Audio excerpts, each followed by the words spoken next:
Hello there everyone and welcome back to the channel. My name is Botox Games. Today I wanted to sit down and talk with you all about Metroid Prime 4 Beyond, because I realized following the June Nintendo Direct, I never actually made a dedicated video talking about this game. So today we're going to do that, but specifically I want to talk about it through the lens of whether or not this game can be the Breath of the Wild moment that the Metroid series has been waiting for.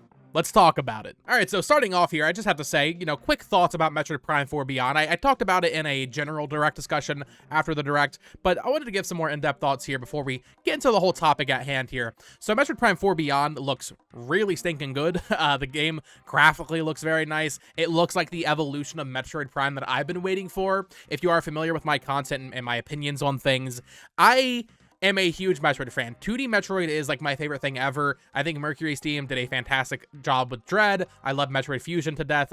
Super Metroid, of course. Really every 2D Metroid game I love. Metroid Prime, not so much. I appreciate what they are. I appreciate that they have such a devoted fan base, but Metroid Prime has never been really anywhere near close to what I hail as like top tier Metroid. That is all the 2D games.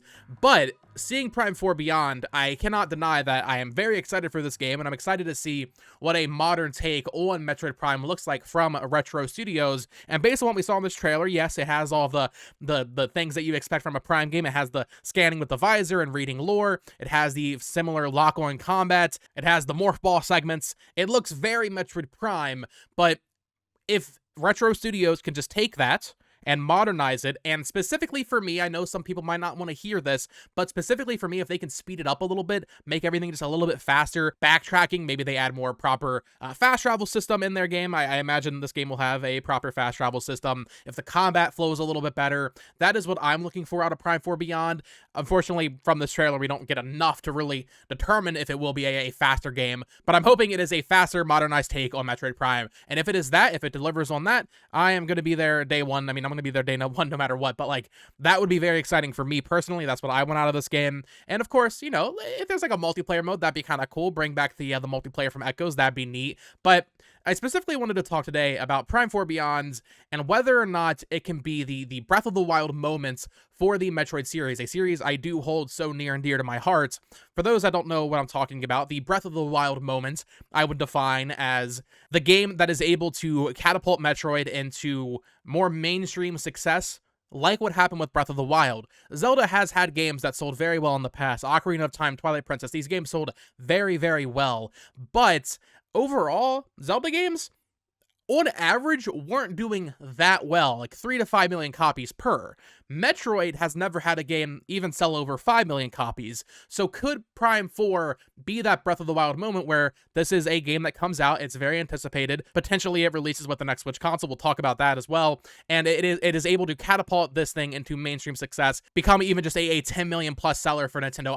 I would say if this game sells over 10 million copies, that is close enough to being a Breath of the Wild moment for Metroid on the scale that Metroid is. Metroid is not that popular in Japan. It is definitely a series that is more prevalent in the West, especially Metroid Prime, I should say. So if they're able to sell 10 million copies of this game, I would say that Metroid Prime 4 did succeed in being the Breath of the Wild moment for Metroid in terms of getting it into more people's eyes and getting it more mainstream attention. But I guess the question really is, and there's no way to know until it happens, but can Prime 4 be that? Can Prime 4 be the game that really sets itself apart from the other Prime games? Can it be the game that catapults Metroid into even bigger sales numbers and more bigger fan bases and all that? I don't know. Based on what we saw, it does kind of look like, I don't want to say just more Metroid Prime, but it does kind of look like just more Metroid Prime, but even prettier. And I don't mean that as necessarily a negative thing, but from the little bit we saw, I did not see anything in that trailer that necessarily says to me like, okay, this is a huge departure from what Prime was before, and it's going to be this open world game. I mean, they had this like open looking kind of environment at the end, but I didn't get from this trailer that they were necessarily trying to reinvent the wheel here with Metroid Prime, which on the one hand, for the people that love Prime 1, 2, and 3, that's a great thing. You've been waiting for Prime 4 this whole time, and you're getting what seems to be a pretty standard upgrade and evolution of that formula. But on the other hand, those games never sold well, at least not by some other Nintendo, franchise standards. So Could we expect Prime 4, if it is just a relatively standard evolution of the Prime formula, can we expect this game to really hit the zeitgeist and sell as well as something like Breath of the Wild? Or maybe not, to that extent. Like I said, maybe 10 million plus. I don't know. For some reason, and I don't really know why, Metroid Prime is one of Nintendo's highest reviewed series. People love the Prime games. They're very nostalgic for a lot of people, but the sales don't reflect that. Prime is a unique case where it is so well loved, but then it also didn't sell very well. Usually, it's just both things happen. Usually for Nintendo games, people love it and it sold very well. Prime is kind of in a unique position. So I do wonder, like, what would it take for them to really catapult Metroid and specifically Prime 4 to being a big system seller, if we're talking about Switch 2, to have it be a 10 million plus seller, which a lot of Nintendo franchises are. I mean, we have stuff like Ring Fit selling 10 million, Nintendo Switch Sports. How do we get Metroid Prime 4 to be that game for Metroid? And I guess the other question would be, does Nintendo want or expect it to be that? Is Nintendo going to try and really prop up this game as a huge deal? They know the importance of it. They know how much fans have been waiting for it, but are they going to try to break beyond just the Metroid fandom and the hardcore Nintendo fan base and reach a greater audience? Of course they would want that, right? But are they expecting it to be that? They know it's important. They put it at the end of a Nintendo Direct. Takahashi had that smirk on his face when he was introducing it. They've rebooted development to Retro Studios back in 2019, so they know how important it is to get this game right. But I am curious what those expectations for this game really are. Metroid Dread sold, I believe, just around 4 million copies, and I'd be shocked if this game doesn't outsell that, honestly. Like, I can't imagine a game that's been this hyped up for, I mean, over half a decade at this point. By the time it comes out, it'll be, what, 8 years since it was announced? I can't imagine this game selling less than Metroid Dread, which is great. Like, if this game sells 5 million, that's already pretty good. That's a step in the right direction, and things will be looking up for the Metroid series, although I think they already are kind of looking up with how well Dread did. I do question Nintendo's strategy with this brand, with this series. With Metroid Prime Remastered, that game sold pretty well, I would say, given the circumstances, right? It sold, I think the last number we had reported was like 1.5 million. I'm sure it's a little bit beyond that now, but Prime Remastered sold pretty well, but I think it could have sold even more if it had a proper announcement and release cycle, proper marketing, appeared in multiple directs, and was given the time to be hyped up that it really deserved. If you don't remember, Prime Remastered was shadow dropped. And I've thought about this before too.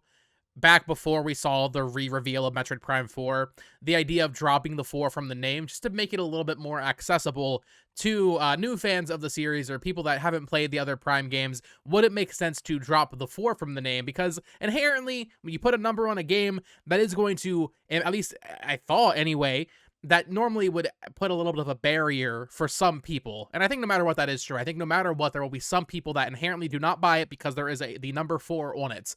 Zelda doesn't have that issue. Zelda reinvents itself every time. Metroid Prime has a storyline. Sylux is going to be in this game. We saw him in the trailer. So you kind of not necessarily need to play the other Prime games. I mean, the story of Prime is important, but you can enjoy the games without the story. But I just wonder, like, is that inherently going to bog this game down, being the 4th game in a series that hasn't had an entry in so long? We got Prime Remastered, which sold, like I said, like 1.5 million, which is pretty good, but then we never got Prime 2 and 3, and maybe that'll happen before Prime 4 comes out. Maybe we will see Prime 2 and 3 brought to the eShop or brought to a physical release on the Switch, and that'd be great. Give people a little bit more time to get invested in the series and get caught up for Prime 4 without having to whip out their Wii or GameCube. I don't know. I mean, we saw with Pikmin 4. Pikmin 4 is the best-selling game of the series, and that sold, it sold very well, obviously. And that game had the 4 in the title. The difference there is Pikmin's not a story-based game, really, at all. So in that case, I don't think it really mattered. But with Prime, I do think it kind of does matter. It is kind of a cool statement, like, hey, this is Metroid Prime 4. This is not some weird offshoot after Other M, right? We're going back to the basics. It's Prime 4. This is what you wanted. There's that number in the title to really solidify that. But I do wonder how the titling for this will actually affect the sales and just kind of the perception by the more, widespread audience. Not us. People watching this video, you know what it means. You know what Prime 4 is. But for the people that don't even watch directs, that will see a Metroid Prime 4 trailer, the people that'll see this in a commercial while watching football or something, right? Like, how will it affect their purchasing decision? I don't know. Maybe I'm overthinking things. Maybe it doesn't really matter, but I would be curious to hear what you think about that down below. And then finally, I want to talk about the Switch 2 thing. My favorite. I love talking about the Switch 2 and whether or not all these games are going to be cross-gen. But jokes aside, will will Metroid Prime 4 be cross-gen, and is that going to be instrumental to this game having a Breath of the Wild moment? We're seeing right now that most Switch first-party games are selling very well out the gates, but then the legs are kind of drying up. Nintendo Switch right now has more annual active users than ever before, so the momentum is upwards in terms of active users, but that number doesn't necessarily mean paying users, right? That might be a lot of people using it to watch Hulu, because I think Hulu's on Switch, right? That might be a lot of people playing Fortnite and free-to-play games, or people that are just buying old games in general, and not necessarily the new stuff that is more expensive. So maybe you can't really look at that number and say, okay, well, that's 130 million people that are, going to be eyes on Metroid Prime 4, right? Like, you probably can't say that. So I'm not sure how well out the gate Prime 4 Beyond will do on just the current Switch. Like I said, I do think it would probably still either way outsell Metroid Dread because it has been anticipated for so long. There's going to be a lot of people talking about it on social media the week it comes out. Like, oh my goodness, this game from Nintendo that was announced so long ago is finally out.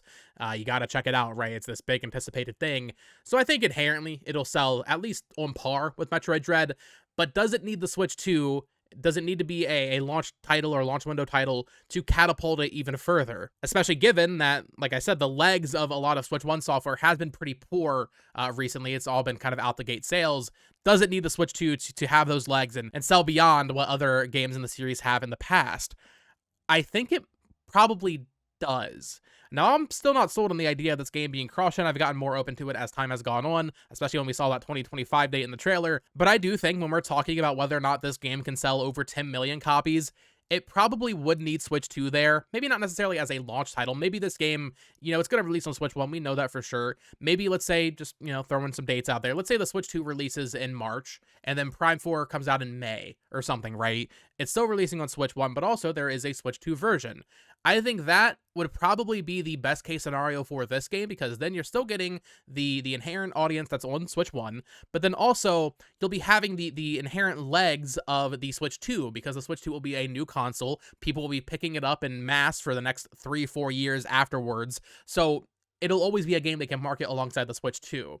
If it gets stranded on Switch 1, it kind of dies. Now, of course, with the Switch 2 being backwards compatible, or we assume it'll be backwards compatible, that wouldn't be as much of an issue, but it still presents a weird marketing conundrum of like, okay, you're going to really be marketing the Switch 1 game on Switch 2. So I think for this game to have the best odds, yes, it should release on Switch 2, which would hopefully give it the legs it needs to, over time, sell 10, 15 million copies. It's a lot to think about. I am very excited for this game. Like I said at the top, I am not a huge Metroid Prime fan by any stretch of the imagination, but I do love 2D Metroid, and I want to see this game succeed. I want this game to be a huge seller for Nintendo. I want Metroid to become a series that Nintendo can, look at alongside something like Animal Crossing or Splatoon. I don't know how likely that is, but that's my dream case scenario here for Metroid and Metroid Prime 4. So hopefully that's what happens. The game looks very good. I'm excited to see more. Hopefully we don't have to wait too long before we see it, whether that be in a September Nintendo Direct or in the Switch 2 reveal event if it is a Switch 2 game. But let me know your thoughts down in the comments below. How do you feel about all this? First of all, how are you feeling about Metroid Prime 4 Beyond after seeing it in June? Now that we're 2 months removed from that trailer,